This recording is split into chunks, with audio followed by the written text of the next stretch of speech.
What is up, everybody? If you're listening back on the podcast channel, make sure you hit that subscribe button. If you're watching on Twitch or Facebook, make sure you hit that follow button. We have a great show for y'all today. I have my friends Louis Vega and Joe Lachance with me. They are in the hemp industry. We'll talk a lot about that probably in this. In Connecticut, and I met Louis through doing panels and everything in the CBD industry. Turns out he's just a phenomenal human being. And then I met Joe through Louis, and again, just another phenomenal human being. I was actually just on their show. We'll probably talk about that as well.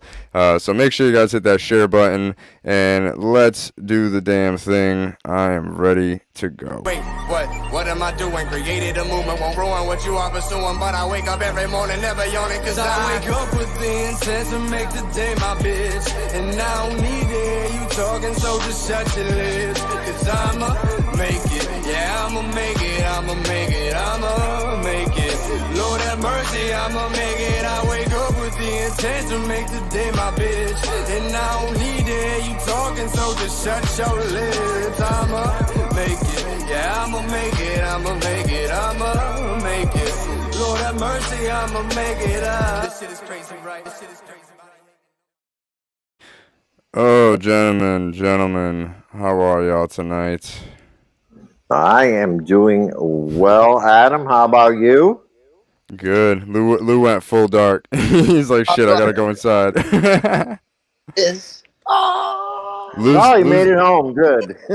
Lou's out here just getting home from work at 8:45. I love it. That's why I love you guys. You guys are always grinding. at my buddy's house halfway through. It was a halfway spot, so he offered to grab me a grinder, sub or hoagie or whatever part of the country you're in that you like to call your sandwiches, or as I like to call them, stoner munchy foods. There you go. Yeah, dude. It's what it is. We just gotta grind our faces off and then eat munchies and smoke weed. That's it. About it to get the tan like Joe. Oh my God, I was just about to say I'm so jealous of Joe right now being in Puerto Rico. Yeah, I'm having a good time, I gotta say. And it's been really, really good for me. Kind of a way for me to just, be chill, kind of heal my body, and get back to what's important in life and not be cold. He's like, I just gotta throw that in as a jab to you guys. Yeah, he's like, I'm not in New England in the winter, and that made me feel so much better. Yeah, exactly. Kind of. So you'd be amazed how good the sun is, for you on a consistent basis. Mm. And I mean that the energy it gives you. Yeah, that's always been something I've been interested in, right? So a lot of like holistic people say that the sun is great for you. Like it's something that energizes you. There's some people that actually do they like sun glaring or some sun staring, like they look into the Sun sun, gazing. sun gazing. Yep. And it makes your eyes stronger. So, like my old business partner, he's very scientific and he's like, bro, don't do that. You're gonna fry your eyes. And I'm like, I don't know, man. I know some people that do it and they seem to like it, like I don't know. No, it's like getting the direct energy of the sun right into your third eye there. Well, That's what sun gazing's everybody's about. got their own ideas on all of that. I do walk around barefoot in the garden sometimes for grounding. Yep. Some might call that hokey pokey too. So I only work barefoot. Well, yeah, I mean that's just well, you think our ancestors, walk around in shoes all the time? No, No, maybe that's how we're sandals. just. Yeah, maybe, but most of the time they had bare feet. Yep. yeah. And that's it. I learned something new right before you got here, Lou. Joe was saying that there's a 12 and 12 light cycle in Puerto Rico. I did not know that. Yeah, it's a constant. So it's a constant flowering cycle in Puerto Rico. So as long as you put a little bit of supplemental light, you'll be able to have some type of veg. But turn that supplemental light off, and you're going right into flower, which is absolutely amazing. So in Puerto Rico, you can get like 5 turns a year. In all honesty, So That's like Right. crazy. anybody who's knows anything about smoky and a little bit of growing, you can get almost 5 turns a year in Puerto Rico, literally using the same veg space, and it becomes a perpetual harvest outdoors. Ultimately, it's pretty darn cool. And if you want to Hmm. talk about grounding and being one with your plant and growing your plant in Puerto Rico, as we were just talking, we're like the island right now. There's this cool ass, this is fucking dope area called the bioluminescent base. Oh yeah. Hmm. Joe lives a couple minutes away from it. Joe, would you explain a little bit about what the bioluminescent bays are? Yeah, there's the most brightest one is right here on Vieques, and there is one on Main Island too. What they are small little bays, and they're inhabited by these little bioluminescent microbes. There And you they're go. there you go. They're tiny, tiny, tiny, tiny. And they're made. Isn't that And they're cool? What and the they fuck? and they It's only live in this bay. And it looks like that. It looks like that at night, especially when there's no moon. wow. They feed off the What? mangroves. Now, No. oh yeah, man, you can you go in there, right? They have these tours you can do through the bioluminescent bay, and I did one actually. So And they only let you go in on kayaks because they want no Wow. gasoline or electric boats in there. that's what's Glass bottom kayaks, dude. And I'm telling you, as you're paddling through that water, the further out you get and it gets darker, it looks like the Matrix going underneath the boat. And you could put your hand in that water and your hand will come up glowing. So as soon as you Wow. agitate them, that's when they start glowing. And man, as you're rowing the boat, the water around you is all glowing. And the That's fish, intense. they jump out of the water. The fish jump out of the water. And they glow as they jump out because they're covered with the water with the microbes in it. It is dope. So it's It it's is kind of like that. There's a place with pink water, and I think it's pink because of the bacteria. Same thing. same thing, except these are like glow in the dark. It's That is very cool. wild. And we have a black sand Huh. beach here. So yeah, we were talking Well, about how much it costs to fly there, like $1.50 round trip. yeah, right now it's pretty cheap. I was yeah, I Yeah, it was is.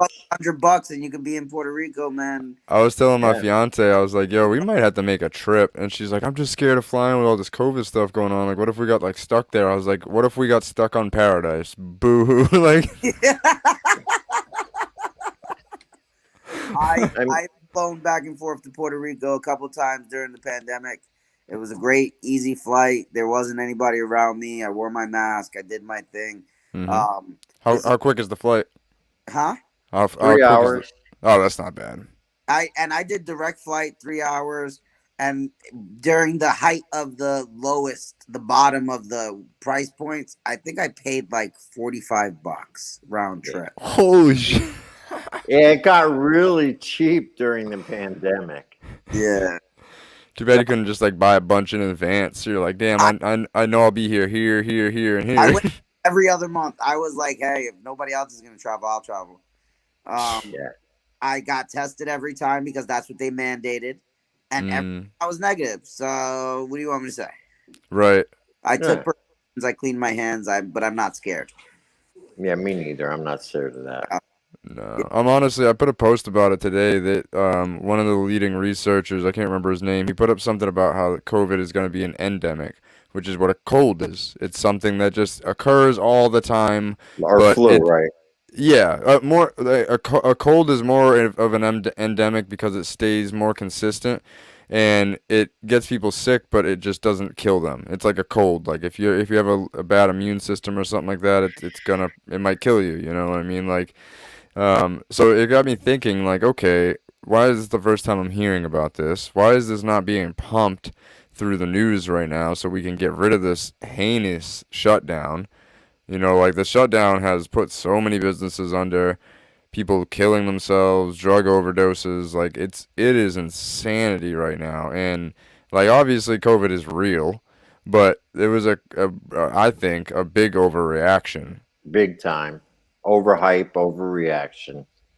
Yeah, so it just doesn't make sense to me. Like, I mean, it does make sense to me when you like dig deeper into it. Hmm. What's the start? The Great Reset, right? That's what they're looking for. The Great Reset. I've I been don't hearing know if that a you. lot. Oh yeah, it's basically a totalitarian takeover of every aspect of your life. Your It seems health. like. Yeah, yeah. It's just something you got to watch. There's a lot of facets to it, but really it's the government taking ownership of everything, taking control of everything, all in the name of safety and climate change and all that wonderful stuff. Right. Oh man, I honestly like sometimes worry for my life in the future if, we were talking about pulling CO2 out of the air with using soil, like we could fix this whole global warming thing real easy if we just stop factory farming. It's Right. like that easy. Like you got to look at a farm like where y'all grow your hemp. I saw that Yeah, farm and I just in that quick little look around there was like 8 different crops going. Like you can't monocrop. It's not good for the land. You not at can't all. you can't separate animal agriculture with your other agriculture with your plant agriculture. So it's like that shit is important. Literally, that shit is important, and people don't realize that. So, I really think that we could do some good with our hemp too.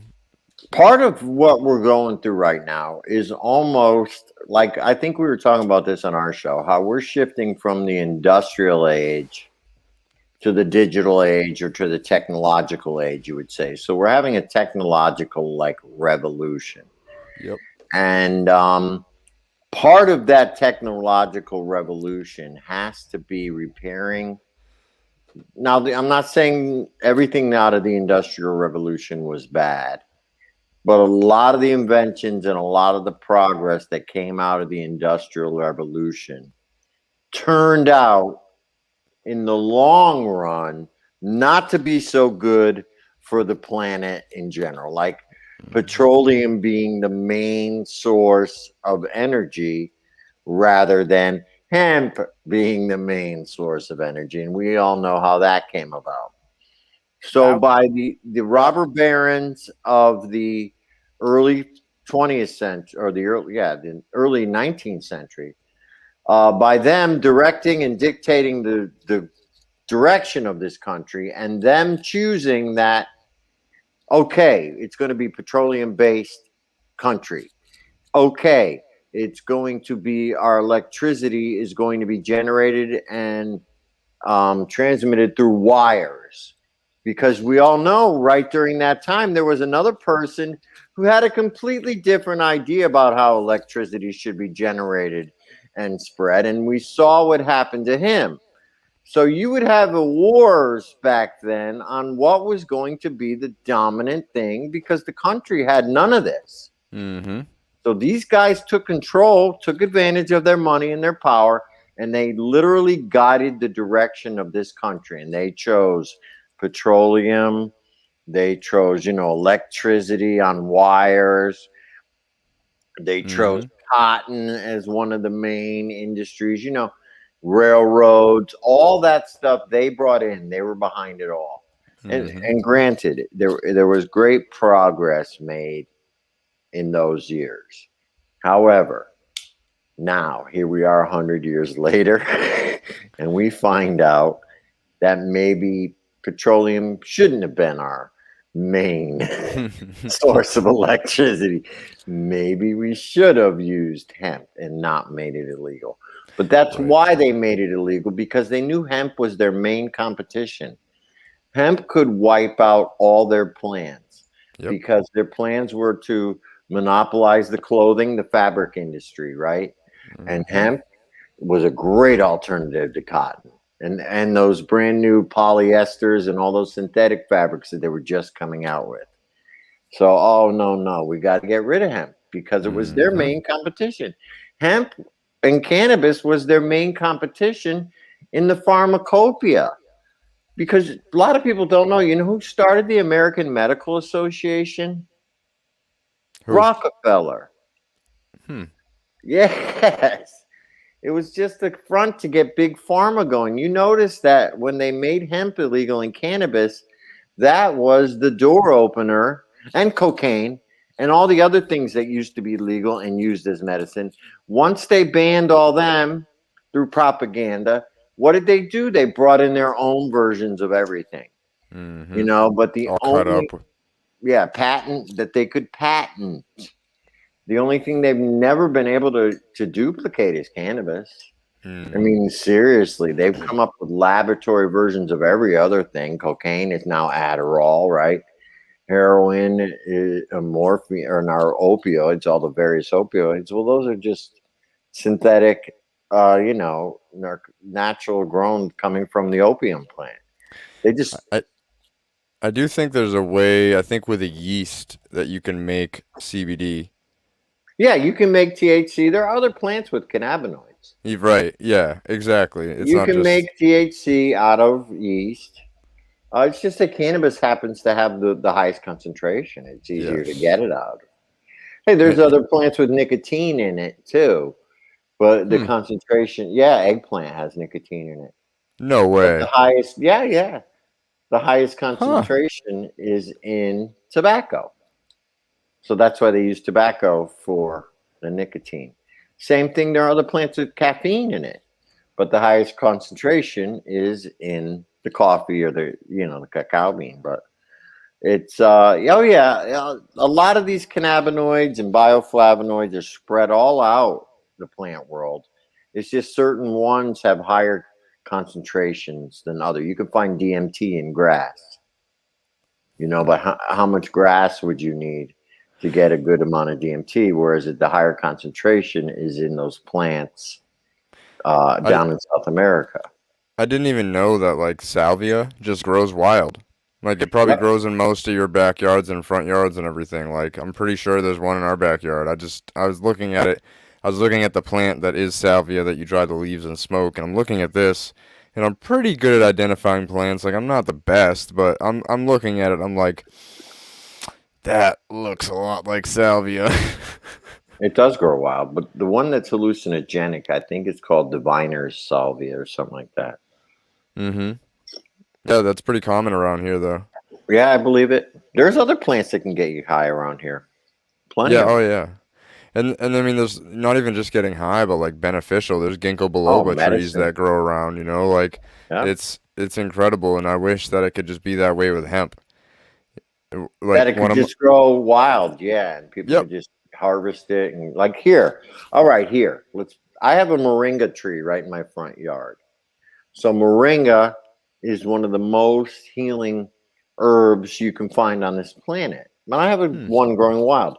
I have a noni plant, which is a superfood, known to be cancer curing, Hmm. right in the front yard growing. There's all kinds of medicinal flowers and plants growing, especially down here in the tropics, that people are using all the time to heal themselves. So, Interesting. yeah, and up in New England too. What do you think the Native Americans used? You know what I'm saying? There's all kinds of nettle and there's all kinds of medicinal plants up there. It's just that we were industrialized over the last century and we've kind of lost all that. It's kind of the same as how we've lost whatever Egyptian knowledge we had. Do you know what I mean? And Mm-hmm. whatever different knowledge we had from other, it's almost, I hate to say it, but the old ways of nature are becoming like ancient ways now. Do you know what I mean? And Yep. they're, Well, look, Joe, you compare into that mushrooms as well. Mm-hmm. yes, Big time. mushrooms were a major part of society back in the day, especially over in the, where would they be? Like the Netherlands.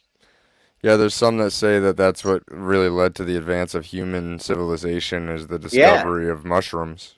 Yep. And now that's coming back, right? Because hey, we got to go back to our roots. The government can only keep it down for so long before the truth about it comes out. Now, I mean, I don't know if you've heard, but I heard of the whole Santa Claus thing is based on mushrooms. Did you guys know that? I wouldn't even doubt it. It sounds Well, like you're on a mushroom trip describing Santa Claus. well, if you look at the whole legend, it's like, have you ever seen all the representations of those little red Gnomes. mushrooms with the white dots on them? Well, Yep. that's a mushroom called Amanita Uh, muscara, Super Mario which is mushroom. the right same thing. It's a 3-day trip, and those are scattered all over. And the legend was that the elves, the little children, would go pick the mushrooms for Santa. Right? Listen to this, and then hang them in the trees to dry. Okay, so that's where you get the ornament. If you ever noticed the old Christmas ornaments, a lot of them were red and white with white dots, right? Hmm. So, and the elves represented little children who would gather the mushrooms, and then Santa would come, gather up all the dried mushrooms, and go around to the houses and distribute them in the socks that they hung by the fireplace. Hmm. And that was their treats, the dried mushrooms. And Santa was a shaman. Interesting. That would Yes. be that would make a lot of sense. It would. I wanted to try them in Anatomy Muscaria because it's just it. I don't know. I want to see what it's like to it because it makes you feel like you're like super They call strong. it the Jesus mushroom Hmm. because 3 days, Oh, three and then, days. yeah, you Yeah, probably yeah. need a day of rest and then you're resurrected. There's some cool stuff on the internet about that. But yeah, mushrooms were used regularly, Hmm. back in the day. A lot of hallucinogenics, as was cannabis. Yeah, Yeah. I mean, look, they're always talking about their peace pipes. They're always What do talking you about think they were praying with their peace smoking? pipe. Yeah. They called it Indian hemp. So, Yeah, yep. That's what a lot of people don't know. Like everybody likes to quote 1934, and I always just say, no, it's more like 1910. yeah. Like that's when Indian hemp started getting banned, and it doesn't make sense to me that people even want to trust big pharma anymore. Like or the government. Like these people were all in on making it so we could not have hemp and cannabis. Right. They all work together to help all the big corporations grow even more, and people just don't realize it. It's so confusing to me. Well, people don't, the influence that those guys had on the government was a lot more blatant back then. Yeah. They paid, they were behind Anslinger, the whole thing. They produced the movie Reefer Madness. Hearst, the newspaper guy, obviously hemp was a threat to his business because he made paper. Hmm. He would print all kinds of propaganda stories about weed that were fake, proven to be fake. So, and then, they got behind Harry Anslinger. Harry Anslinger was bored. He had nothing better to do because, prohibition was over.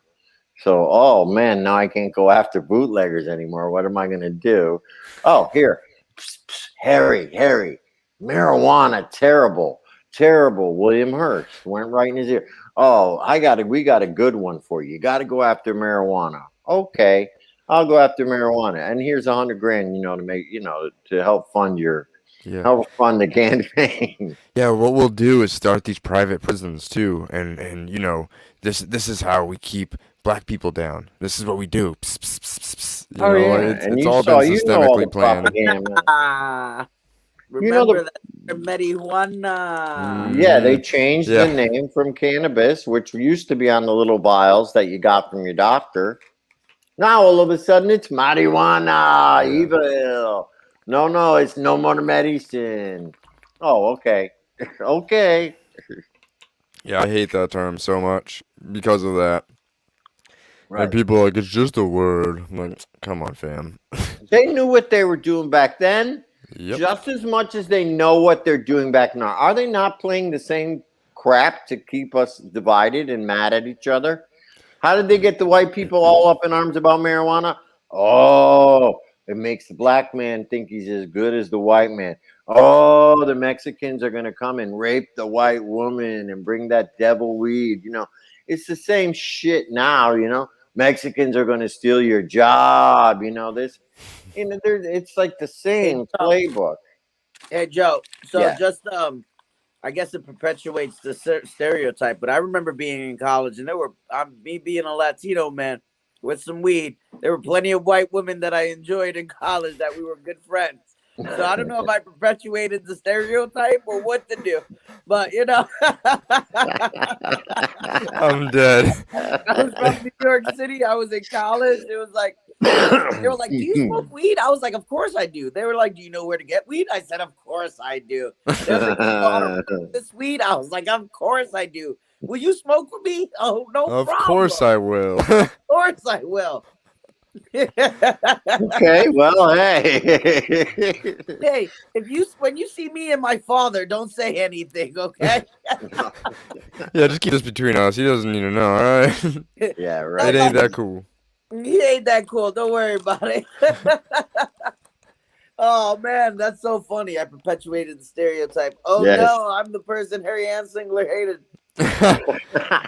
Yeah, it's just because, oh man, especially in that time, like coming out of slavery, I feel like white people were on edge. Like Yeah, anybody we that's weren't that far away from the Civil War, really. fuck 60 no, years, maybe. yeah, not far at all. Like that's like my That's why it was dad's almost easy to 60. play that You know, card. like it's crazy to think like it was in the time that like from when my dad was born to now is the time that we're talking about from like when slavery ended to when marijuana is illegal. You know, Yeah. like it's insanity. It's fucking insanity, and it's even more insane. Somebody put up who was it? They put up a picture from 1960, I believe, maybe even 1970, and it was from a university rejecting somebody, and it literally said on there like, "We do not accept Negro students." Like, not in 1970. Oh, yeah. It was What? happening. Yeah. That's wild to me. So like, that means like when my parents have been alive, this shit has been going on. So like it's right there. It's right there. Look, it was alive during my lifetime. I'm not going to lie. I'm 61. And I mean, I lived in Connecticut, so obviously it wasn't as upfront as it was down south, but they still had the segregated water fountains and everything. It was a huge problem in this country down south in the 60s. You know, it really was. And that's the whole thing. And of course, how did they get after it and how did they shut down the whole deal with the war on drugs? They're constantly going to be using drugs against us. You know, once they took it out of the medical pharmaceutical range and made it into an illegal drug, now it became a weapon against us because they know Yep. people are going to use them no matter what. You know, It's a system. It's that's why they say systematic oppression because right? it is. It's private prisons built so that way you could perpetuate the war on drugs in poor neighborhoods, which tend to be higher minority neighborhoods, because that's the way the country has also been set up, because you're pulling men out of households and locking them up in these private prisons for weed charges. You know what I mean? And then the same person that owns that prison owns a dispensary. It's Yeah, or as a DEA agent working for him. yeah, and then you got Big Pharma that is basically in everybody's pockets, and they're getting everybody started. Like, here, take these pills, take these pills, take these. No, you can't have them anymore. But we have the cure. We have the cure for your addiction. It's called Yep. methadone. It's a Suboxone. They get you coming or going. Who do you think makes that crap? The Yep. same people who make the opioids. Oh, gee. It's ridiculous. It's one of those things. There was a doctor or a scientist. I can't remember, man. My memory is like fucked up today. Um, he was talking about how like drug addiction happens because one, it's cut with a bunch of nasty shit, and two, the shady side of drug addiction happens because it's illegal. Right. You know, you look at places like Portugal, they legalized all drugs, and within like 20 years, they didn't have a drug problem anymore. Right. Right. Because once it's legal, people don't do it as much. Mhm. And like you say, less violence and less crime happens around it because it's not being transacted out on the street anymore. Yeah, it's not So fun to go into a doctor's office and get a perfectly dosed amount of heroin injected into you. Like, nobody that does heroin yeah. wants to do that. Or maybe they do because it's safe. They're like, I want that rush. Cool. Like, I'm gonna go to the doctor and do it. Like, whatever. Like, and the doctor's like, come here. We got the good shit. you know. Well, I also think there's a stigma along with that. People maybe hmm like to stay in the shadows if they're doing dope. Yeah. They don't want their doctor to know. They don't want everyone to know. Even though in a lot of cases, the reason they're addicted to some sort of opioid is because of their doctor. Yep. You know, like what you were kind of saying there, the medical whatever you're getting. You know, medical cocaine was a thing back in the day. Medical the opioids, you know what I mean? Fentanyl. These are all things that people enjoy. The when we talked about the Adderall, I don't know, it's synthetic cocaine basically. hmm And like Joe was saying, even when it comes to medical cannabis, you take it in and you move forward. Like really, it's good, but you got to have some type of home cultivation. You know, the plant therapy goes a long way. If you want to really talk medical benefits, plant therapy goes a long way because growing 10 plants will get you what you need, but growing 4 plants ain't gonna get you a goddamn thing. But you still want to do it because you feel good, you enjoy the plant, you're gonna do everything.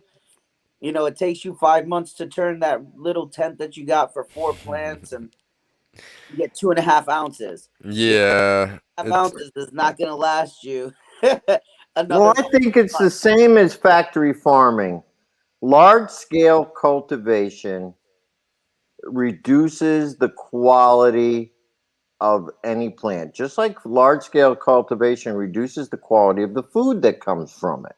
You're very right on that one, Joe. You Now, know, a big one on that place. Now let's talk any if we legalize or move forward on any drug, it's cannabis. We're gonna look at these 100-acre hay lots that are gonna be turned into cannabis lots. yep. The cannabis is gonna be like 8, 9, 10% maybe, probably full of seeds, all this type of stuff. It could be as garbage as they wanted to, but it's 100 acres of it. They chop it, they straight up extract it immediately. Don't even let it dry.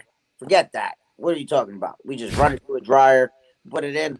It's got like 7% THC, but it's 100 acres of it. Yeah. right.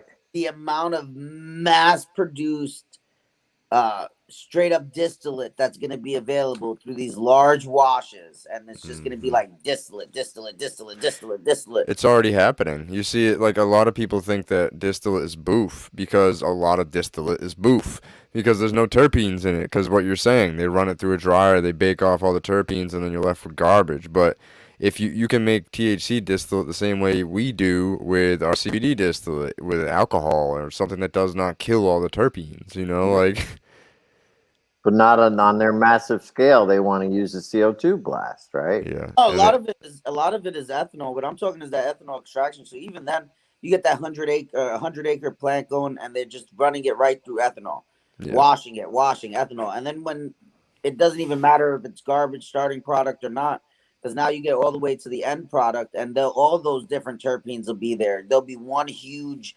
massive terpene bottle that you can then minor cannabinoid out of it. You know, that mm, way you could get all the different terpenes and kind of get everything out afterwards because it's just one huge mass. You know, you start just running. Oh, this was all the terpene out of the THC. Now our distillate's 98% THC. It's crystallizing. It's doing everything. You're like, oh my god, this is amazing. And realistically, it's just a ton of garbage mixed into one big plate. Right. But that's how they operate, you know? yes, And yeah, I know right now in Connecticut we're having a little bit of a war with the producers out there over some of their business practices and the people they hire. So it's yeah, and I'm sure in Massachusetts it's the same way. Curaleaf seems to be the like the big, the bad guy. He's like Darth Vader, man. I think Curaleaf. yeah. I saw you posted something about them on Facebook. They're trying to tell people they're a local company. Well, yeah, but in Maine, they changed the name of one of their companies to make it sound like it was more craft cannabis and stuff. But they use predatory practices in every market they go into to They try. got And, in Connecticut. Maine, They're doing it in Connecticut too. They oh, got them yeah. from Connecticut. So they used to be a different company. They bought a Connecticut company that was named Curaleaf and then switched out their entire brand to follow the Curaleaf name. Yeah. It's a Canadian company, right? Yeah. Russian company. Russian company based out of Canada. Had a completely different name. We had one cultivator in Connecticut named Curaleaf. They They went in and bought it and then assumed the name for their whole operation.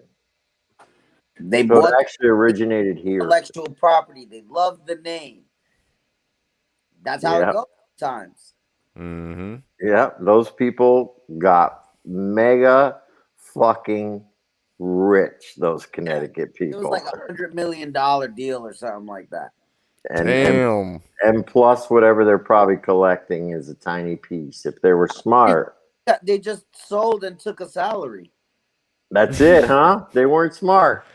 I mean, 100 million in a salary sounds cool. Got like Yeah. residual. They just keep making money on it. There's not. It's not like they're not making money.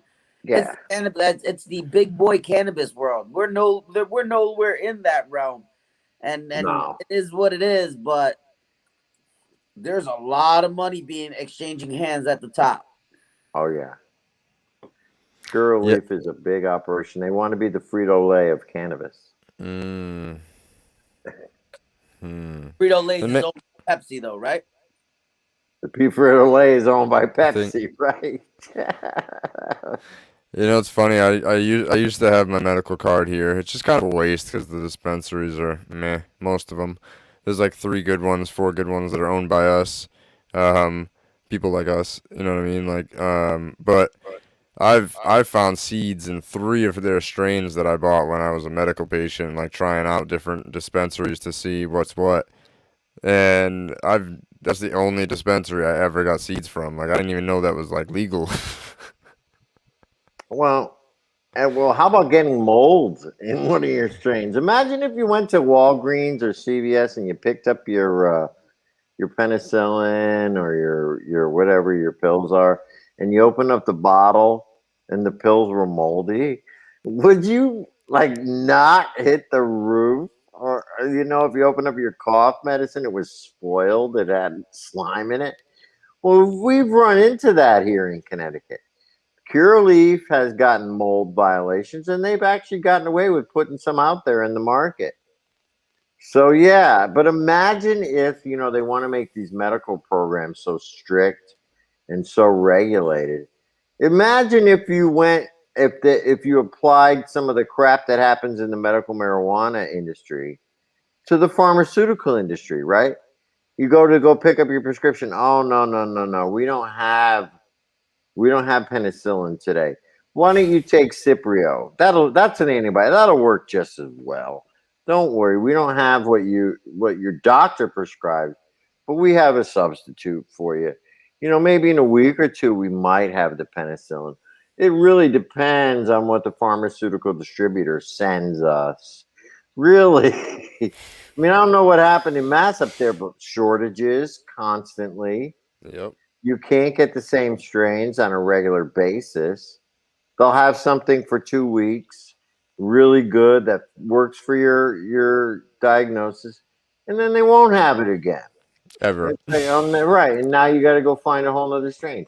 So I mean, they really think they're being so pharmaceutical and professional up there, and they're anything but, because no pharmacy would ever stay in business operating the way the medical marijuana dispensaries do, which are supposedly supposed to operate like pharmacies.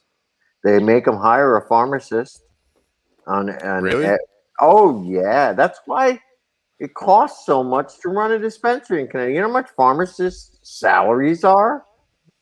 Probably $1.50. Right. So every dispensary has to have a pharmacist on salary, and they have to hire pharmacy techs who demand a certain level of pay. So yeah, because Connecticut wanted to be different, and they wanted to really have a pharmaceutical model, which is probably the most convoluted system you can have. I mean, there are worse medical programs, I'm sure, in the country, but this one, as far as complicated, takes the cake. You know, just the way you have to have only one dispensary, and you have to register with that dispensary. I'm still blown away by having a pharmacist on hand. Like, what Hmm. will a pharmacist know about weed? Oh man, in the beginning they didn't. Now Uh, some of them have been educated. Now that we're 5 or 6 years into the program, right. a lot of the pharmacists have been educated on cannabis. But really, since all the stuff comes in from the cultivators prepackaged, what are they really fricking doing but placing orders and stocking shelves? It's not like in a regular pharmacy where you're filling the pill bottles in the back, right? You don't touch the product here. It's all prepackaged and sealed when they get it. So what does the pharmacist really do? Yep. Places the orders. That's pretty much it. Same thing with the bud tenders here. You know, like the bud tenders in Colorado, they would like get out a jar, let you smell it, shit like that. Like I feel like quite a few of the dispensaries I went to, like you could like look at the jar, but you couldn't really like do much with it. And I'm like, what is this? Or they had one nug in a jar that you could look at. I'm like, I don't want to look at it through a magnifying glass. I want to I want to smell it. I want to like feel it. Like I want you to squish it for me. See how the nug structure is. See if you used a bunch of shit to fatten it up, or if it's like a natural bud. It's pretty easy to tell. I think what is it? PSRs is what they use to PGRs, yeah. PGRs to just fatten up the buds. That's why like if you throw a nug and it's like dunk like a rock. Not always, but a lot of the times they'll use the PGRs. Like you Yep. can get that from a good home grower too, once in a while. Not always, like the right Right. strain and whatnot.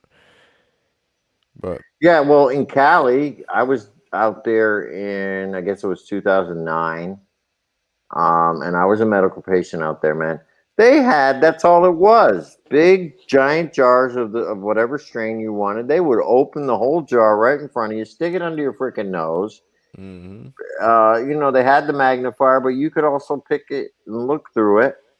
And then when you picked whatever you wanted, and you could look at 5 or 6 different strains, they just left that jar right there, put the container on the scale, weighed it out for you, and handed it right to you. Yep. You know, I mean, those were the Wild West days of dispensaries because honestly, back then they had lounges in the back, and you could consume. You could consume right there in the dispensary. They were selling plants and clones in the dispensary. Um, you could buy up to a half a pound at a time if you wanted. I think I remember those days in Yeah, Colorado. yeah. Although I will say the dosing quality and the testing quality was not the same because you could buy a brownie and it would say 500 milligrams on it, but it was either like way lower than that, or sometimes it was either way higher than that. Right. So the Well, quality control wasn't there, yeah, they but a weren't really lot of lab it was, testing. yeah, no, but it was getting you high, I'll tell you that. And it was getting you high as fuck. Um, Those are good old days. I enjoy those times. It was a lot of fun. I remember Chiba Chews. Those were the shit back like Yeah. when they first entered the dispensary, and you could get, I think you could get like 1,000 milligrams, and they're like 100 milligrams each little candy. Yeah, they were great. Yeah, those were one of the first branded, like really branded brand out there of a cannabis edible product. But a lot of people were making them out of their houses. A lot of people were making them, small little cottage industries, that were Yep. only exclusive to LA. But they would get 4 or 5 dispensaries to carry it, and they would have themselves a little business going. So it was a little bit Wild West, but it was also a lot cooler. I thought it was a lot cooler. And when I lived in Colorado for a bit, from 2015 to like 2000, only for like a year and a half or so, and the dispensaries out there, they would wait in front of you and everything, just like you're saying. Hmm. No lounges or anything, but it's just such a different experience. Like I used to have conversations with my bud tender, and it just feels like such a cold experience going into the dispensaries here. It's Oh like yeah, it's almost as if it's set up for them just to figure it out. How do we make money, and then how do we automate this to get rid of them? Like, so they're like building it so that way the bud tenders aren't really like the the driving reason as to why people go there because that's right, dangerous for them. right. I mean, yeah, the bud tender used to tell you what strains were good because you know how he knew he smoked them. You know, Yep. he wasn't just told what to sell. Yeah, because like they could go smoke on lunch break, like Oh yeah, and they'd go right in that lounge and smoke right with you. You they're know, he like, hey, wouldn't try just some of this sour diesel, man. Like it's a different cultivar of sour diesel. Try it. Yeah, no, exactly. They wouldn't just look at the THC levels and go, "Oh yeah, it was 14%. You know, it should be pretty good." No, it was the difference back then. You had real weed connoisseurs working in there, and I suppose the people who work in dispensaries now, who manage them, at least who make money, are probably people who are pretty knowledgeable about weed, except for in the corporate ones, I would think. You know, you're always going to have those corporate ones who will just hire anybody and not train them properly. I wouldn't, and then you're going to have, like you said, maybe 4 or 5 dispensaries that are owned by people who actually were in the legacy market, Mm-hmm. who know the actual cannabis industry from the street up, aren't just backed by venture capitalists and different types of funds. But you know, it's got to develop, I guess. People just have to be educated and learn about weed. But I don't know how it's like in Mass. But It's rough. I remember when I first moved back here from Colorado, I was trying to get a job in any dispensary. Like, I have a great resume. I've been assistant manager, manager, regional manager. Like, I've had jobs for a long time. Like, I've always moved up in rank. I had a great resume, and I knew a lot about cannabis. Like, when I went into these places to apply, I would talk to the managers, and they had no clue what I was talking about with cannabis because I was just over their head with it. Like they just had knew 101, and I was on like 507. Like right, just so many different levels above them, and I would go in there and like teach their people about what they should be saying to their customers in hopes that they would see that, know I applied, because I would always go in there and be like, hey, you see my application yet? Hey, what's going on? Hey, and they'd always just be like, well, we're just waiting. Well, we're just waiting. And it's just wild. I never got hired, and then that forced me to be their competitor. right, right. Yeah, it made you go a different direction and actually, vow to get into the business.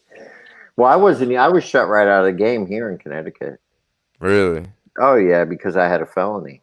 Uh, And they just said, nope, no felons allowed to participate. So I couldn't even apply for the little job. I couldn't even do it. I would have liked it a little bit, get a little $15 an hour. And they paid all right in the cultivators. That's where I would have rather learn how to grow. And in the beginning, all the cultivators were privately owned. yep.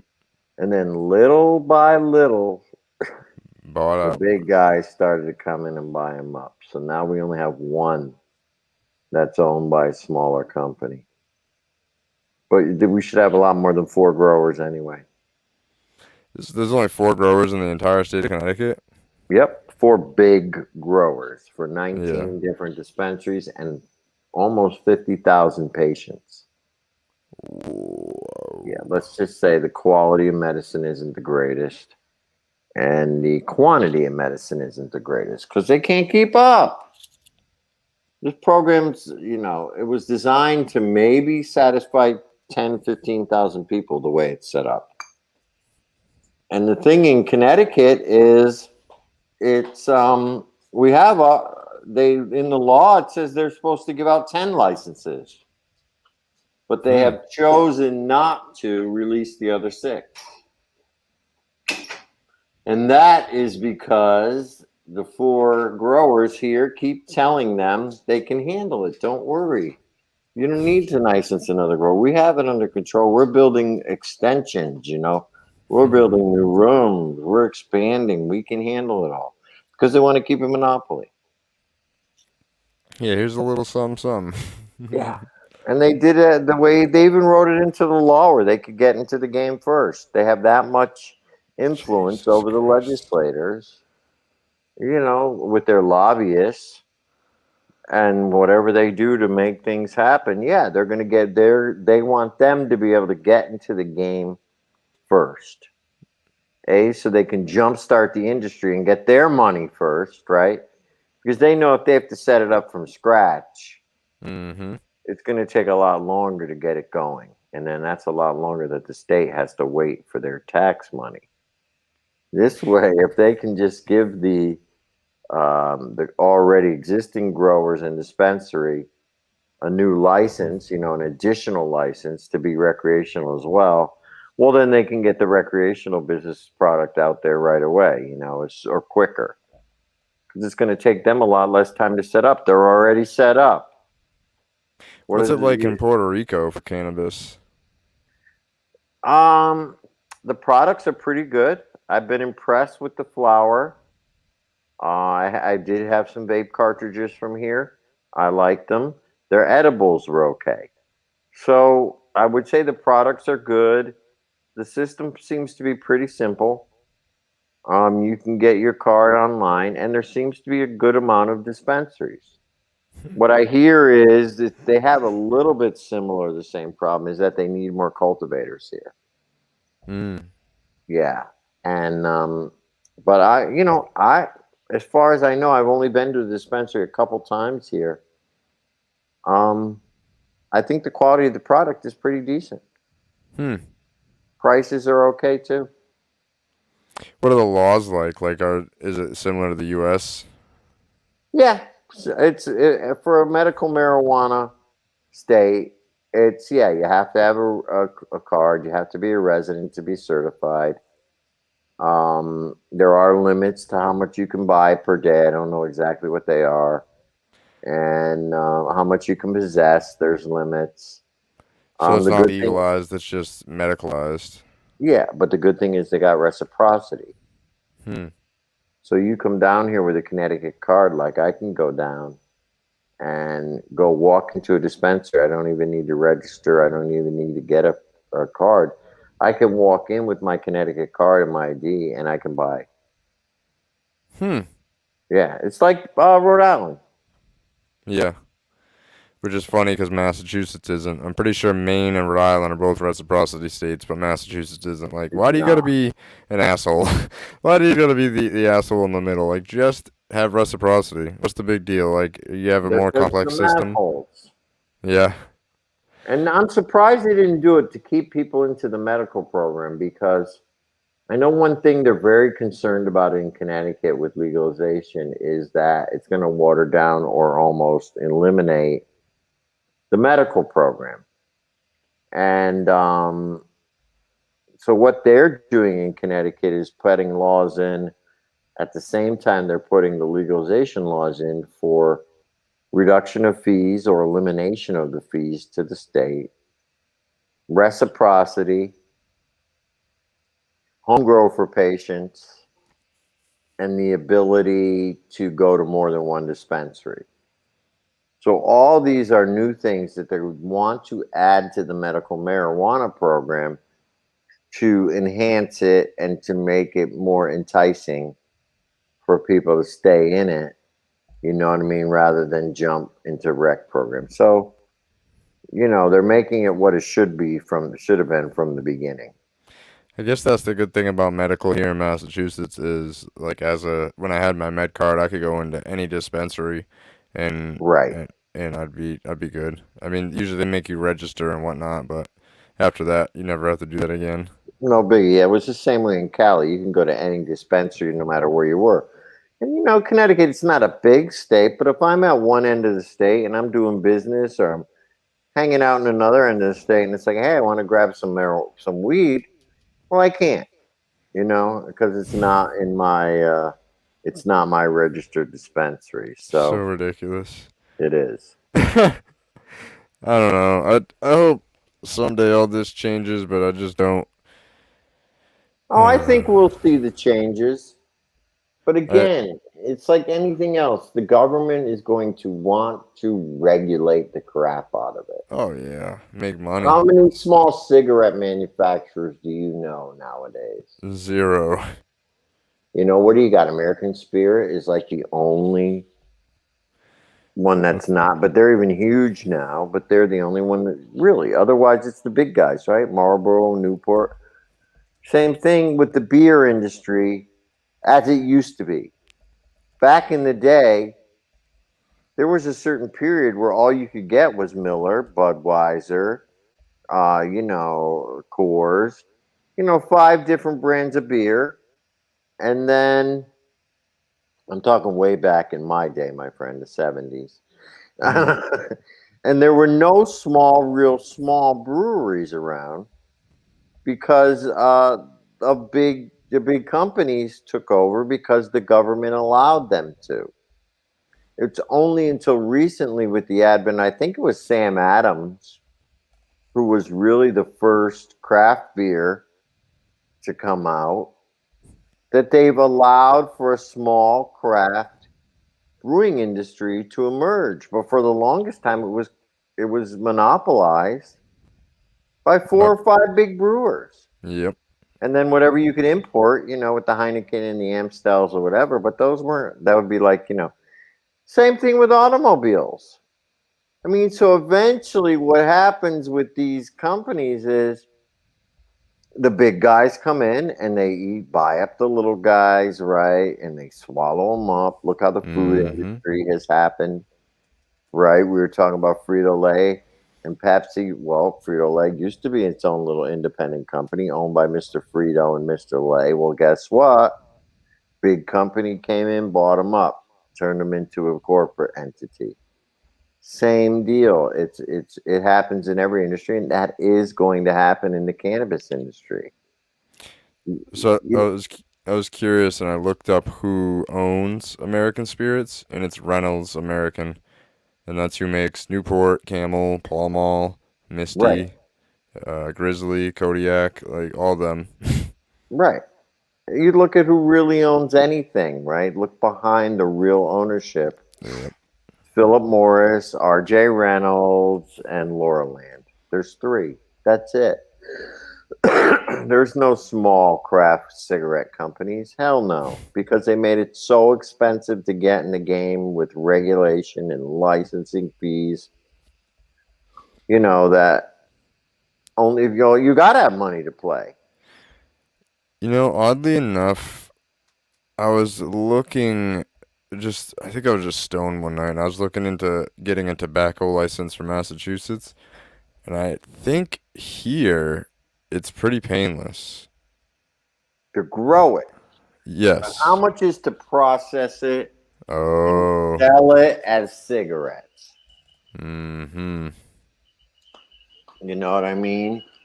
Yeah, they used to grow tobacco here, but not for cigarettes. You know what it was used for? The wrappers on the outside of cigars. Wait, so it says growing tobacco for your own personal use is illegal, but you cannot legally barter or sell. You can't even Right. barter. Not even. Right. Wow, that's how Yeah. monopolized it is. Like you can't even be Right. like, "Oh, I'm gonna give you a loaf of bread for this pack of Nope. cigarettes." Nope. You can't grow it for sale. See?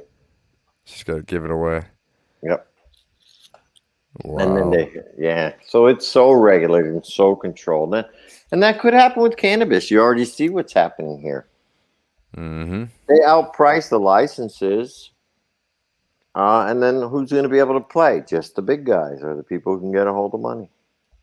So we got to watch that. We got to make sure that the small entrepreneurs and the craft people continue to have a place in this industry. People of color, people who come from places that really could actually use the businesses, because the war on drugs, let's be real, was put in place pretty much as a tactic to stop the civil rights movement. Yep. Because if you put people in jail, they can't freaking protest. And Mm-hmm. the first thing they went out and did was got the leaders and started, first they put in these heavy duty laws, and then what they targeted the leaders of the Black Panthers. They Mm-hmm. targeted the leaders of the hippie movement. So it's like, okay, if we can't put you in jail for protesting, we could put you in jail for drugs. Gotcha. And that's really how that whole movement and revolution ended, Hmm. was with the war on drugs. So this is, it's something they've been using against, and even in the old, back in the day when it first became illegal. So it's always been used as a weapon against people of color, against low income people, whatever color they be, you know. And then they use it against hippies because they were anti-government and anti-war. So it's always been, the government uses it as a weapon Mm-hmm. against people. So, they're not always too eager to give up one of their weapons. So That was that's why you're going to see overregulation, and you might even see some stiffer penalties for possession and for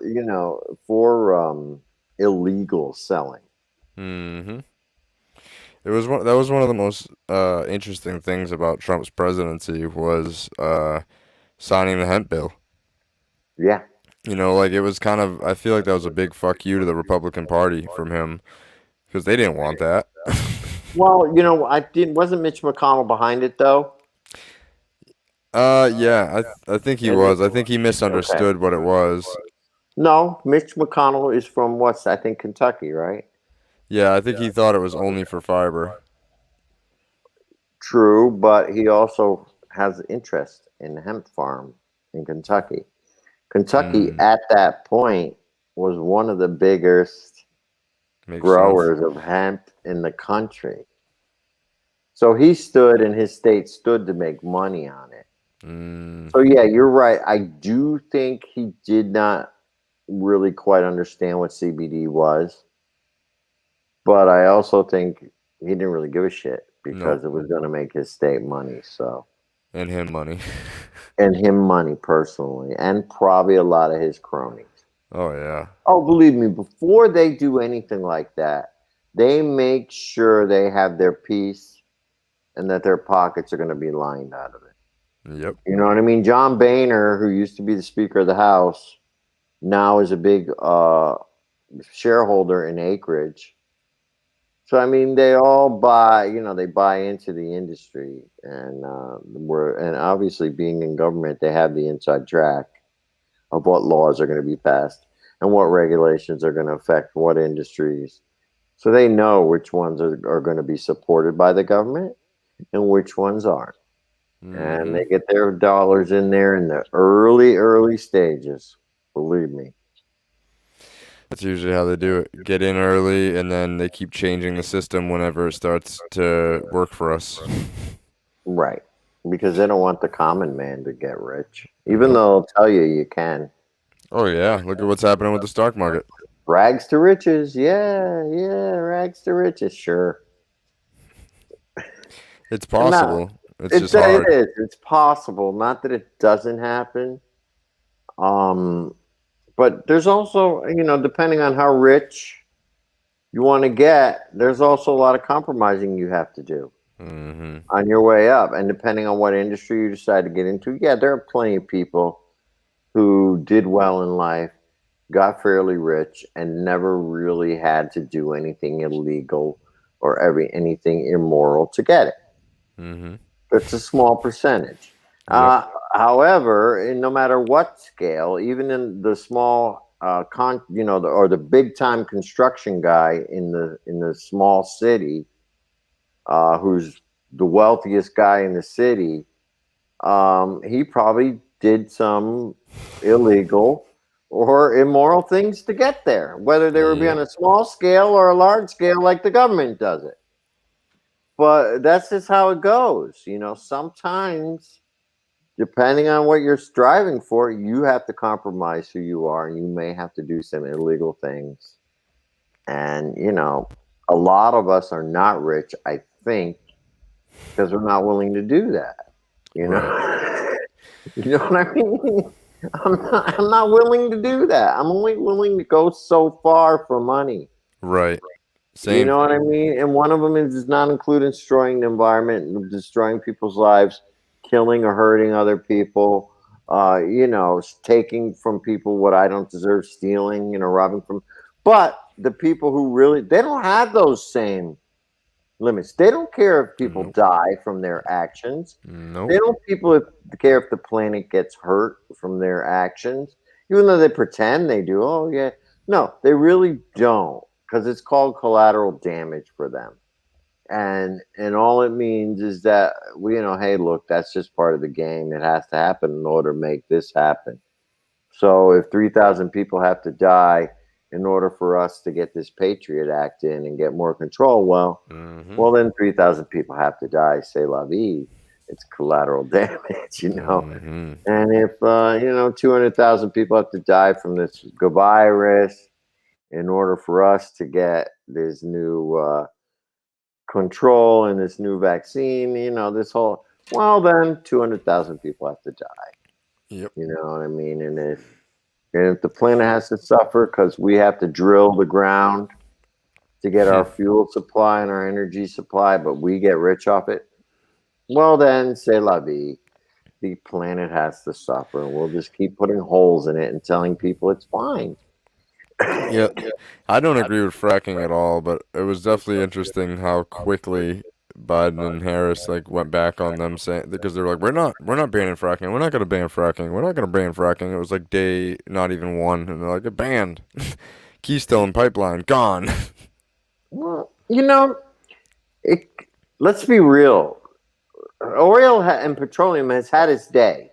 When you Mm-hmm. get to the point where there's not enough of it, or you're running short of it, where you have to literally try and suck it out of rocks rather than out of wells, then your supply is starting to diminish. Yep. So all right, big oil companies, all right, old school, industrial giants, get with the fucking program. Change your model, right? Yep. Steam engines had to be turned into gasoline engines. You used to have only kerosene. Well, you've always adapted. So, okay, now you're running out of petroleum. Let's be real. It is not a sustainable source for the future, but you have other substitutions. Well, just change your business model. Nobody says Exxon can't make hemp freaking gasoline. Yep. You know what I mean? It's not like they'd have to adjust their equipment. Yeah, they have to change it, but they'll certainly can buy tons of hemp or grow tons of hemp from whoever is growing it here. There will not be a shortage of supply of hemp ever. And hemp Nope. fuel will run the cars. So instead of being a shale oil or a petroleum company, you're just an energy company. So now you're an energy company that makes hemp fuel and sells it.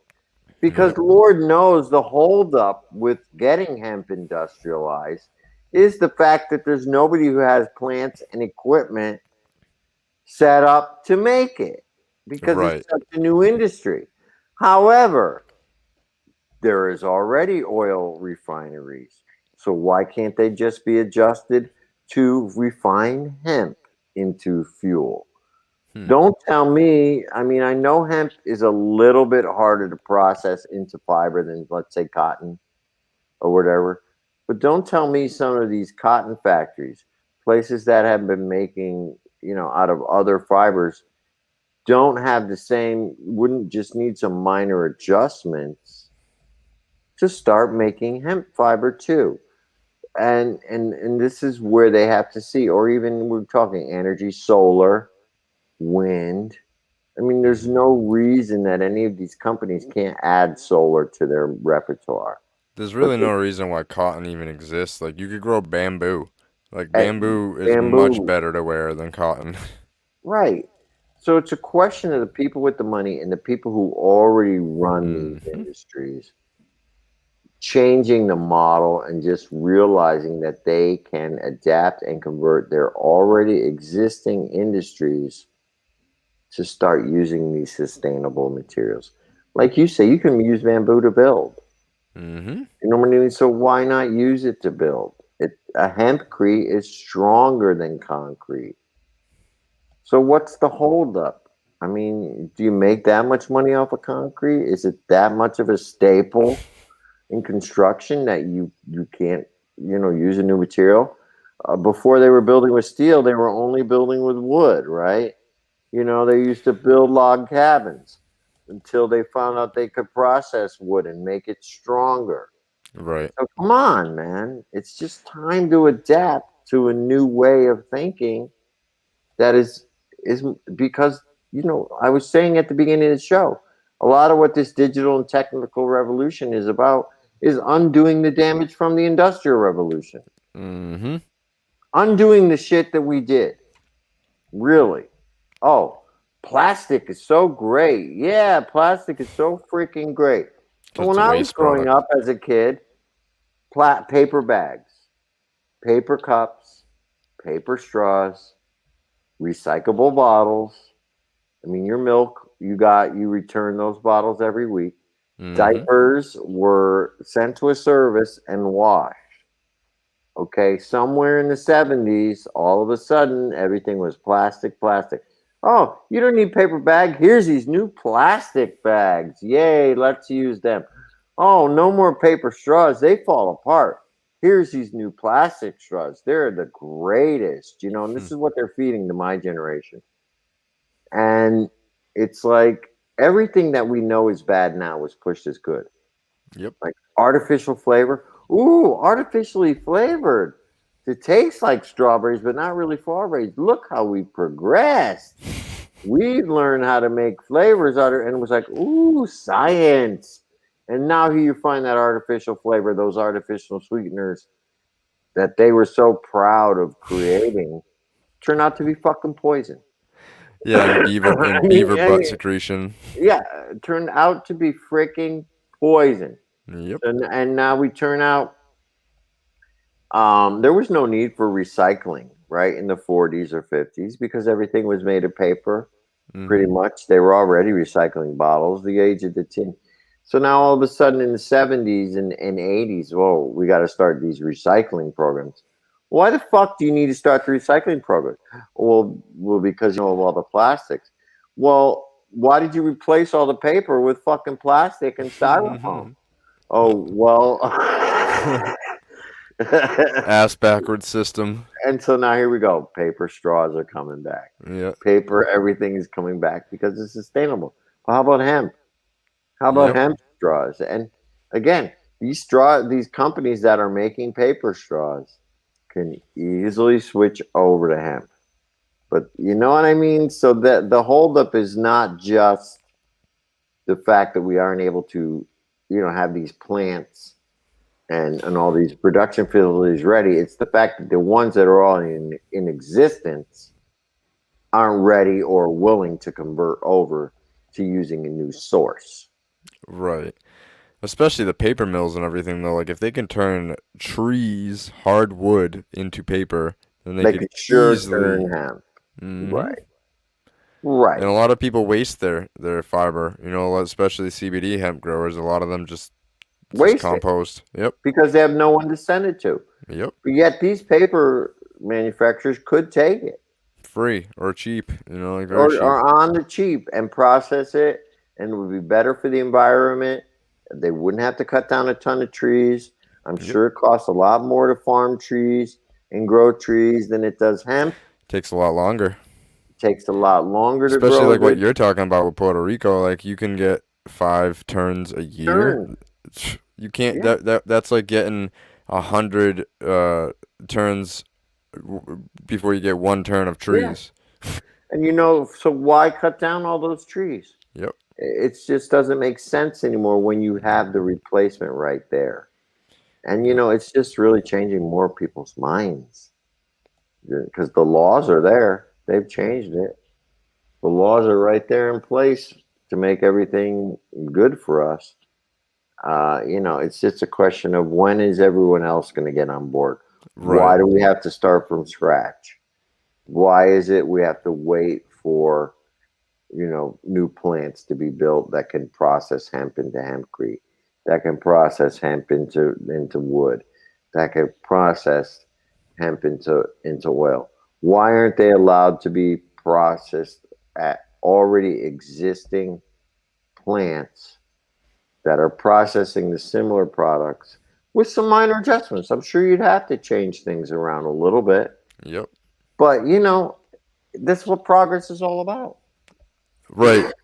I mean, most of the stuff that we use in the cannabis industry is like repurposed equipment for other stuff. Yeah, yeah, exactly.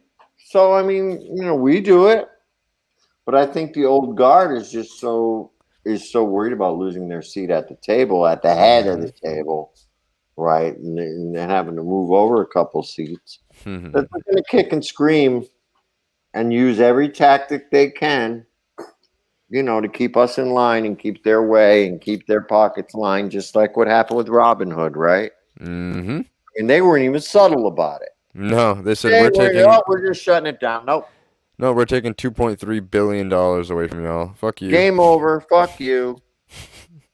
We don't want to play you. It's like, the guy then people who still takes join. cards and throws down the cards at the table. Oh, I'm done. I lose. The Monopoly guy who throws the board over. Yeah. Because the other players freaking got the best of them. Such childish shit. But now you see what happens when the average person, even though, again, like they tell you, oh, yeah, E-Trade. Yeah, get rich. Yeah. Okay, sure. But when you try. But they don't teach you how to do it. They don't teach you how to do it. Or they teach base levels so that way you don't understand about the things like pump and dumps, like rich people get richer off of every day. Every day. Right. They don't teach you the real ins and outs that the rich people know. So every now and then someone cracks the code and they get mad. Dude, oh boy, did they. Not only, they like offered the admins of the Reddit group, the Wall Street Bets, they like bought out admins, took over admin spots with like new accounts, and were spreading misinformation to make people lose money, like the AMC thing. They were telling people to buy when we shouldn't have. I didn't. I did. I didn't even unfortunately. get in on any of that. I didn't get in on any of that. But I did watch it from afar, and I just thought it was just fucked up how Robin Hood, and they explained, I know, he explained that it came from an order from one of the agencies Yeah. that regulates the stock market, saying, well, if you have this much trading volume on, you're going to have to pay this much of a fee ahead, a time to guarantee it or something like that, which they didn't happen to have at the time. It was like I don't know. He explained it away. Yeah, it was bullshit. You're talking about the one where he was on with Elon Musk? Yeah, I listened to it. I was like, what the fuck are you talking about? Right. Dude, you're just like throwing a bunch of shit out there that nobody understands.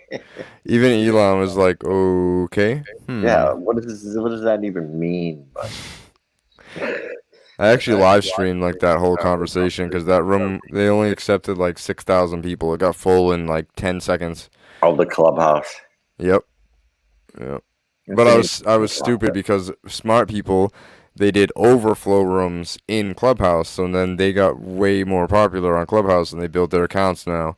I could have done the same thing, and I just didn't. I did it on I did it here. I did it on like Facebook and Twitch, because like people, if you don't even have an iPhone, you can't even get into Clubhouse. I know, ridiculous. It is. I don't want an iPhone.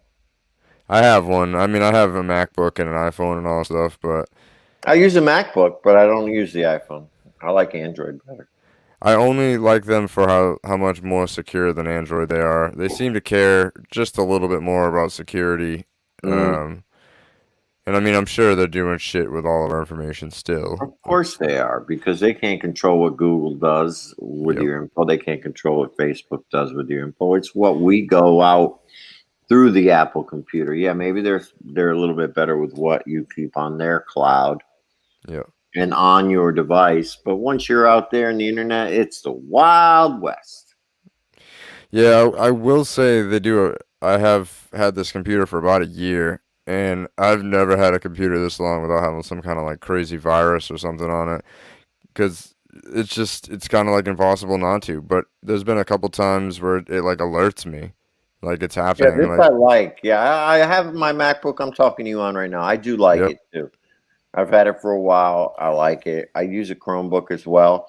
I will not use Windows no, it anymore. I sucks. will not buy Windows anymore. So I got a MacBook and a Chromebook, Is it a and my Bill Gates phone is thing? Android. What's that? Is it because you don't like Bill Gates? I hate Bill Gates. Me too. I freaking hate Bill Gates. I know what he's up to. hmm It's Yeah. crazy to me, right? Because a lot of my like left leaning friends, they bastardize being a billionaire, except Bill Gates. You know, like They give him a pass. I'm like, what do you mean, dude? He's wanted for like war crimes in 2 different countries. Like, They don't do their freaking research, but yet they're listening to this guy about their health. yep. Dude, look into the guy's freaking background like you would look into your own doctor's background. Look into his background. Where does his family come from? Where did he get his money from? hmm What kind of industries is he invested in? How did he get Microsoft to be so big? And you will find out, like I was talking before, a lot of illegal activities and a hmm lot of immoral activities got him there. hmm And so I mean when you somebody like that creates their whole empire and their whole persona really literally around doing evil things for the results for his benefit, really. hmm You don't steal a business from somebody, you don't steal somebody's technology and think that you don't throw that freaking karma onto your business and onto yourself, hmm and whenever you're going to get your comeuppance, you will get it. But why dude, there's propaganda out there pro Bill Gates. I saw a cartoon out there. What would happen if Bill Gates disappeared? Right now, I'm thinking, oh, what would happen if Bill Gates disappeared? Well, the world would be a better place. Right. Or this one was, oh, we would lose our greatest champion for climate change. Oh, and all they're going through all these wonderful things that Bill Gates, and it's like, no, why is Bill Gates telling me anything about my health? Right. Where is his medical degree? Where is his science degree? No, hmm he's a freaking tech guy. Eh, And how can you really trust somebody that like he created the computer and then created the virus? That Like, right? it's like, I mean, hello, it's right in front of your faces, people. It's right there. that's Like, his MO. look at all the companies that are involved in the vaccine. Bill Gates is an investor in all of them. Right. Well, I don't understand why they trust him. And they seem to trust billionaires because they think, look how Trump got in office. Yep. Because they somehow think they're smarter than us. No, they're more conniving and they're probably more evil than us. That's what gets them to be freaking billionaires like that. There's an old quote, I forgot who said it, but good men don't want to rule over other men. Men of good hmm character do not want to rule over other men.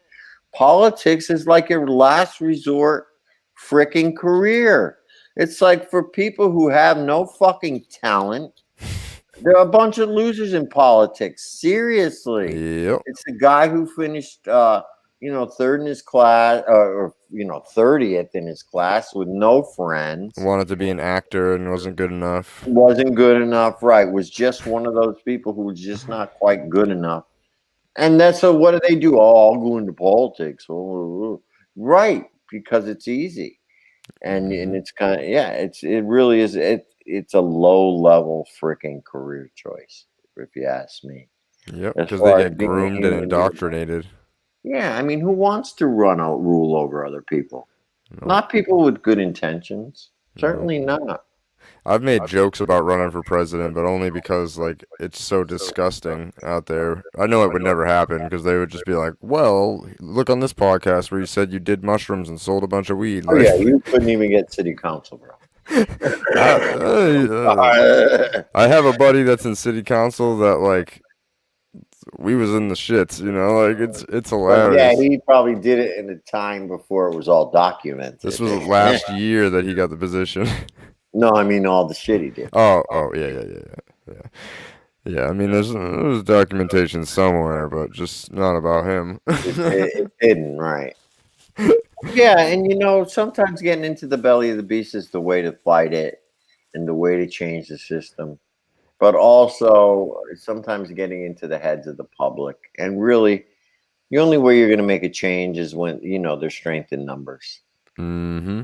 And, so that's what it comes down to. Once the human beings on this planet can come, get on one page and realize what the fuck is really going on and how we're getting duped by a bunch of rich sons of bitches who are Mm-hmm. creating a false reality for us, literally between the media and the government and the education system and religion and entertainment and all the other control mechanisms they have out there. It's really a false reality Yep. because they create reality. They literally create the reality we live in.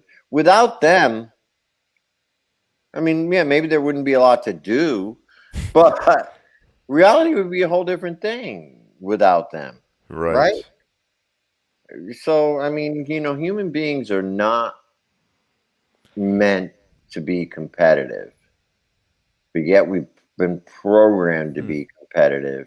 We're meant to be cooperative, just like any other species on the planet is cooperative, and like in the wild, out in the wild. But like wolves, there is leaders to like different types of animals and stuff because I don't know, there is a part of me that thinks leadership is important, but then there's a big part of me that agrees with what you're saying that no men should rule over other men because how can you be so high and mighty that you get to rule over me? Like Yeah, what I have about your more. transgressions? Yeah, I have more of the anarchist attitude, which is, men should rule over themselves without a government. And government's function is really just like municipalities, like to make sure the roads are good. You should have someone in charge of that.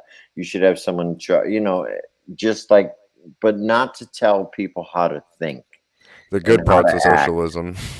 Yeah, just to be in charge of that. And men should live by a common code, and that's it. But that's a very hard, I mean, there's a lot to it, but it's a very difficult place to get to Right. unless you start it that way. Do you understand? Yeah. If you could have a blank slate and say, what would be the best way or what would be the normal way we probably would have evolved, it would be more of a cooperative way of living where there maybe not have been one ruler, maybe there were 10 10 people who ran different departments just to make sure things worked right. But what's happened with government today, and it has always been that way, even back in the kings and queens and the pharaohs and everything, it wasn't just about making sure that the country was run well and that everybody had water, everybody had health care. It was about how you think and how you act and your behavior in public and this. And once you get to that point where you're starting to tell people how to think, Mm-hmm. you know what I mean, then you're overstepping your reach. Government Yep. is overstepping its actual purpose. It's not here to tell you how to think. It's not here, yes, there are certain ways you shouldn't act drunk, certain laws, but it's not here to tell you, how to act. Don't cross, with Yeah. some of these stupid Wear laws. your fucking seatbelt. Like how stupid is a Yeah, seatbelt right. law? That kind of stuff. Exactly. And, nowadays it's even getting more and more intrusive. We see what's happening on social media. That may not be government censorship, but let's be real. Who really pulls the strings on everything? Yep. And who's backing them doing that? So it's gotten to the point where you can't, it's not like it used to be where dissenting voices were at least allowed to be heard. But the reason for that is because there weren't as many places for them to be heard. So, those people back then who had an opposing view had to go out and pass out flyers. Do you know what I mean? Or they had to set Exactly. up phone lines. You know what I mean? Or they had to get little ham radios and broadcast their message out. Or they had to stand on the street corner and talk about their message. So it wasn't as easy to get out a dissenting voice. Look how the protesters had to do it back in the 60s. The only way to do it was to hit the streets. And yes, they still do it now. But this whole level of social media Have you and the seen The internet, Social Dilemma? I did.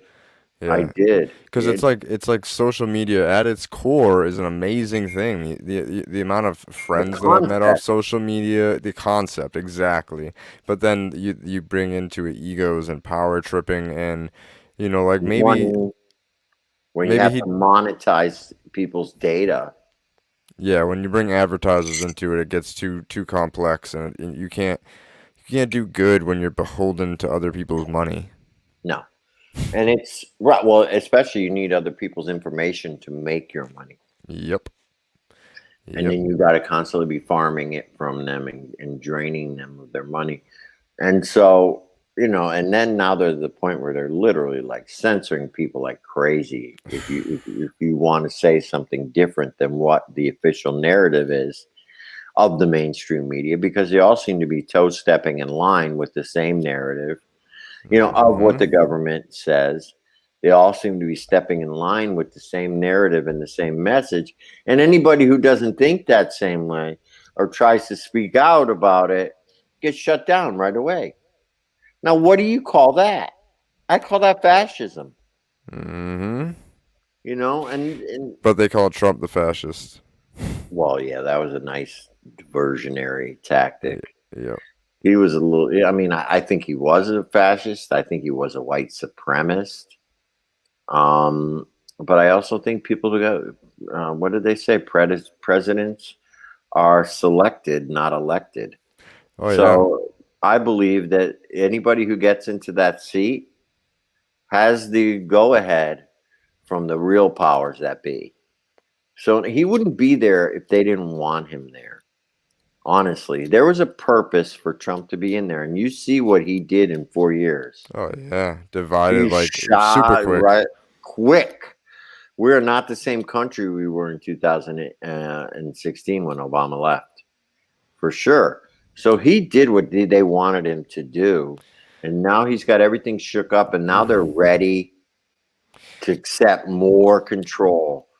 I mean, look how many people are running to this vaccine And demonizing you for not wanting to take it. or It's like, not wanting to take. we can choose whether we want the flu shot or not. And And most nobody and says a freaking word, right? but now it's this like I'm bad. There was actually somebody I wanted to go visit their farm, and they told me I could not visit unless I got the vaccine, and I said that's not happening. Like I'm not getting the vaccine, so I guess I just won't be able to see you. Like that's really silly. Like I'm pretty sure I already got COVID in December of 2019. Like my whole family did, all of us. Well, regardless, where's my freedom of choice? Right. Yeah, I'll wear Where's a my mask if that freedom makes of, you yeah, comfortable. Like I don't I'll get like it, but tested, whatever, but yeah, I'm not going to put an experimental, untested vaccine into my body. I don't get the flu shot for that reason. I right. don't take pharmaceutical drugs for that reason. I'm a vegan for that reason. I'm very careful about what I put in my body. So you want me to inject this experimental, untested, unproven drug with unknown side effects in my body? Why? So so you can make sure that I'm not going to spread a virus, let's just say, that may or may not be as severe as you say, that I know I won't even get. I won't Well, even get it. I was exposed to COVID. I smoked a joint with somebody who had COVID way, way back last year. Well, guess what? I didn't show any signs of it. I didn't get anything. I'm not worried about it. I've never gotten a flu. I don't get colds. I have a very strong immune system. And frankly, I think only certain people are getting this virus. So not everybody is susceptible to it. well, here's They the thing: they're testing people and counting positives with asymptomatic people. They're Right. counting deaths if even if you're not showing any symptoms. If you tested positive within a certain period of time, Well, then you're a if you didn't COVID get death. sick or die from it, then what the fuck does it matter? Exactly. How But many then people there's the get a other factor. flu? Exactly. A lot of people die from the flu. Not in 2020 though. Like COVID was the cure for the Magic, flu. magic, uh, magic.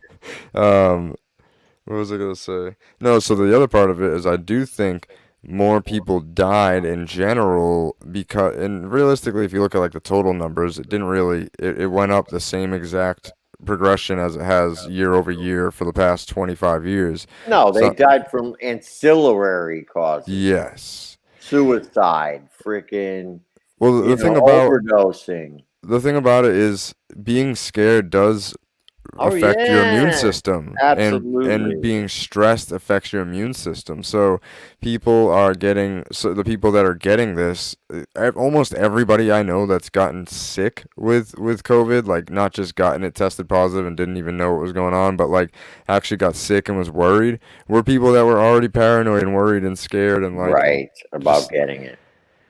and I'm just like, come on, man. Like, I can almost guarantee you I probably had it and fought it off and didn't even know. Like, that's just how my immune system is. Yeah, I'm not. Yeah, right. Exactly. I just wouldn't show symptoms. But That's if you just hide from something, you can't build an immunity to it. You need to be exposed to it. And, like, I understand that there's some people that are immunocompromised, but, like, they would have got the flu anyway, or they would have. You right. know what I'm saying? Like, I it don't pains know. me when my friends that are immunocompromised get the vaccine. And I'm Uh, like, oh, like, and I've been talking to people who've gotten it, and they've gotten both shots. It's horrendous. The yep, freaking side effects are horrendous, like a 2-day affair. yep. Worse than a flu shot could ever be. I know people get a little something, something after the flu shot sometimes. From what I've heard, nobody has told me a pleasant story after taking this. Well, why the fuck then? If it's so good for you, why does your body reject it Yep. for 2 fucking days? And somebody ought to look up what happened to some of the laboratory animals that they tested mRNA vaccines on before, and what really Hmm. happened to them, and what those test results are about. Because they might find some very surprising things about that. When it was tested on rats and laboratory animals, what Probably happened? got probably got to look it up on DuckDuckGo. That won't Yeah, show you up on won't be able Google. to find it now anymore. But basically, what happened is they gave a group of rats these mRNA vaccine. They waited about 6 months, and then they exposed them all to the virus. So what happened was they did get the virus, and Hmm. because they were exposed to it, and because they had taken the vaccine, what it did was make their and literally without them even having it, just by being exposed to it, it made their immune systems overact, Hmm. and they all died because their immune systems, detected the virus and had an overreaction to fighting it, so much that it Hmm. overwhelmed all their other organs and stuff. It would be like, a giant shot of adrenaline all of a sudden. It doesn't Be- surprise me. yeah, because they were so sensitive to the virus that any little bit of exposure to it made their immune system go crazy to fight it. And it just took up all, it was insane. It was like a hyper reaction that literally ended up killing them. So we don't know what's going to happen 6 months down the road. 5 years down the road. Right. And I'm sorry. I just don't want to do it. I wouldn't have taken them if I had a choice when I was a kid, but unfortunately that was not my choice. Right. Exactly. I had to get them. That was Look, my parents. and luckily, when you were a kid, it was a lot different. They were using much better quality. You only got 6 vaccines. We're talking 6 freaking vaccines. Now, what do you get? 20 or 30 of them when you're a baby? It's And they wild. waited till you were a little bit older on most of them. But there were only 6 major vaccines. It was totally different. They weren't using GMO ingredients. They weren't using animal freaking ingredients. And you know what? Each vaccine had been tested for about 4 or 5 years. Well, the first vaccines came from animals. Yes, yes. But I mean, I didn't mean animals. I meant fetal babies. Oh, sure. You Yeah, know, humans included. yeah. So and just from what I understand, the quality of the vaccines nowadays is not the same because they cut corners. They use GMO ingredients. Why do you think you're getting this autism crap? Because it may not be any particular one vaccine, but I don't know if you know the way they do them now, but they jab like 25 Yep. at a time, There's 6 at a absolutely time, zero tests on what putting all of those into your body at does, once. and no test at all because it's not ethical on children on what all those shots do to your body at once. It's None got to at be a all. shock to your freaking system. I know with us, we did not get everything at once. They waited and they were given to you in intervals and one at a time. Yep. So I don't know what made them change it. I feel fortunate that I grew up in a time before they made all these changes, but I also grew up in a time where they started making all these changes, Right. where GMO foods started to come in, where these meals in a box, you know what I mean? Hamburger Helper, all this crap that was made with a bunch of GMO food and, Pop Tarts, all this artificially flavored, all that started coming in, and they pushed it to us like it was the greatest thing. It was human technological advance, and it wasn't. It was garbage. It was all garbage, pesticide laden. So I tell my parents my parents and my in-laws all the time, like, your generation kind of fucked this all up. Like, you guys just we let them run didn't know. rampant. Remember, we grew up in that generation, but we weren't the ones inventing that freaking technology. We were Right. having it. We were the guinea pigs. We were the experimental True. subjects. A lot of people get down on the boomers, right? Because they're in power, they're rich, and all that. First of all, if you look at the age of Joe Biden and you look at the age of somebody like Bernie Sanders, they're not even boomers. They're the generation before fucking boomers. I Really. mean, they're that old. But second of all, people forget who did the 60s. What fucking generation had the balls to revolt and do the 60s? It was the fucking boomers. You know what I mean? So not all of us are asshole, rich, greedy motherfuckers. Just like even back then, yeah, we hated those fuckers. There was the rich, greedy, privileged. They used to call them the fortunate sons who didn't have to go to fucking war, who bought their way out of going to war. Well, guess what?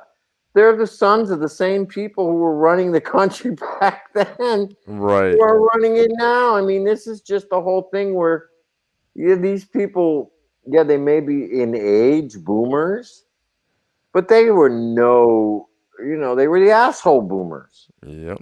They were the dicks. You think somebody like a Mitch McConnell or a fucking Nancy Pelosi were out there protesting the fucking war? I don't think so in the 60s. They were home knitting sweaters or something. I don't know.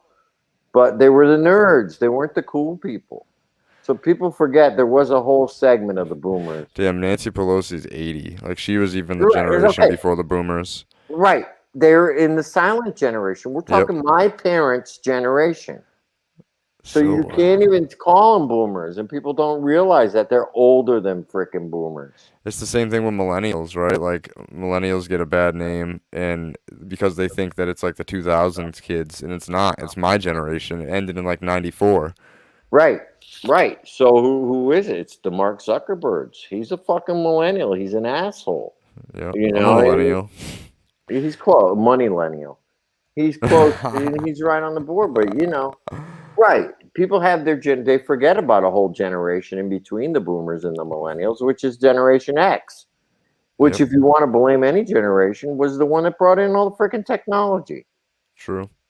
Right? When did all video games, when did all the freaking technology become popular? 80s. At 90s, right? Really, in the 90s. 80s, yeah, just started coming in, but 90s was like when it popped with cell phones and all that different shit. Gen Z is like the The generation. young ones, the TikTokers. Is that what it is? Yeah, Gen Z is like 17, 18 now, 19 in their early 20s. People don't even realize millennials are mostly late 20s now and 30s. So they're the Gen Z is the younger generation that's even younger than what the millennials are. Yeah, the millennials ended in 94. Right. And so this is Gen Z. Yep. 2000 babies, you know. Damn. I think there's like another one now coming out after Gen Z. I think Gen Z is over now. Well, there may be some people doing that, having children in that age group, but probably not too many. You know, maybe though, maybe a 13-year-olds are having kids. Yeah, and that Oh, would yeah, put a. look. Generation Alpha. Uh-oh. After 2010 is Generation Alpha. So 94 to 2010 is Gen Z, and then Alpha is 2010 to current. Nah. Now, usually generations run about 20 years, but Yeah. 18 to 20. I know the boomers ended in 64, and then I guess So Gen X ended in like early 80s. Generation Beta is 2025 to 2039. So it's 14 years as well.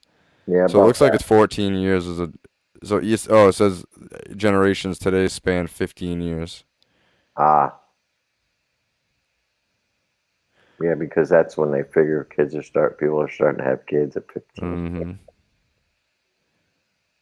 Well, here we COVID, go. We already got new generations coming up. Who knows? COVID babies. That's hilarious. There's probably a lot of COVID babies made. Oh yeah. Oh yeah. Oh shit! It's already been almost 2 hours, Joe. I'm looking up at the. Yeah, I know it's getting late here on Puerto Rico. It's already 11:30, so All right, yeah, we could wrap up for sure. I didn't even realize it went this long. We were just talking and just fucking it's all good. We had a nice chat. I got nothing to do, but I do got to wake up tomorrow. So saying. Hell yeah! So before you take off, let people know where they can find out more about you, your shows, and everything okay. like that. Yeah, Cannabis Corner is on Monday afternoons at 1 p.m. on WNHH Radio, 103.5 FM, and also the New Haven Independent. We also stream live on Facebook at 1 p.m. every Monday afternoon. My host, Uncle Lou, who was on earlier, and we interview guests from the cannabis industry, whether it be on the legal side, legislators, or whether it be from the business side or the activist side. Every week we have a different guest from the cannabis or CBD sector, and we just chat with them, kind of like with the various topics that are hot of the day. We've been Mm, doing it for 3 years, so we've been in business for a while, and it is one of the only show that's actually broadcast over the airwaves. that's That's crazy to me. cannabis theme, not just internet theme. So we like that show. I also work with Wepa Farms as a sales associate down here on the island. And I have my own little brand of coffee and tea, CBD infused coffee and tea called Go-Go Joe's. You can find that at gogojoes.com, on Instagram, Facebook, and the website is gogojoes.com. And obviously, Uncle Lou is Wepa Farms, and you can get some great CBD products from him. Hell yes. He's a grower out of Connecticut. So that's pretty much where you can find me. I'm also a board member of Connecticut Normal, trying to get legalization done in the great state, or no, I wouldn't say the great, in the state of Connecticut. He said I wouldn't say great. That's hilarious. Well, Well, thank you so much for coming on, Joe. Especially last minute, I had somebody cancel and was like, "Yo, can you guys hop on?" But yeah, Viva la Puerto Rico, man. I'm definitely trying to make a trip down there. Even if the wife doesn't go, I might just go make a solo because I would love to see what y'all are doing out there. And come on down, man. I got Jason Ortiz coming down, starting a farm down here. Uncle Lou's looking into getting a license. I got a oh, spot down here. I got a nice 3-bedroom house, couple extra bedrooms. I got a swimming pool in the back, a view of the ocean. You can come down, man. I got a room waiting for you, brother. I know I've been seeing you walk around the house. I'm like, damn, he's got a pretty big house out there in Puerto Oh yeah, Rico. man. I mean, I don't own it. I'm house sitting now, Yeah, and I have full run. hell yeah.